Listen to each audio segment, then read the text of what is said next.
Maganda ba ang inyong gising kanina, mga kapatid? O bad trip kayo pagbangon nyo kanina?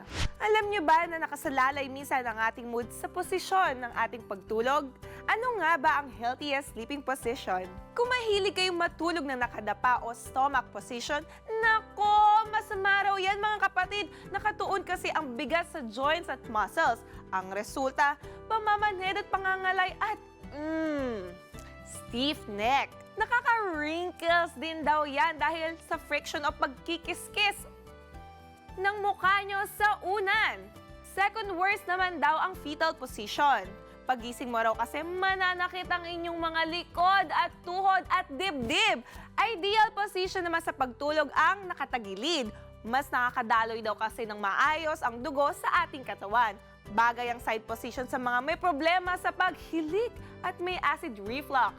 At ang pinaka-ideal na sleeping position, ang back position o nakatihaya. Iwas ito sa pananakit ng dibdib, leeg at likod, pati na sa wrinkles. Dahil mas nakaangat ang ulo, hindi umaangat pabalik sa esophagus ang acid mula sa sikmura. Kaya goodbye sa acid reflux. Okay ba mga kapatid?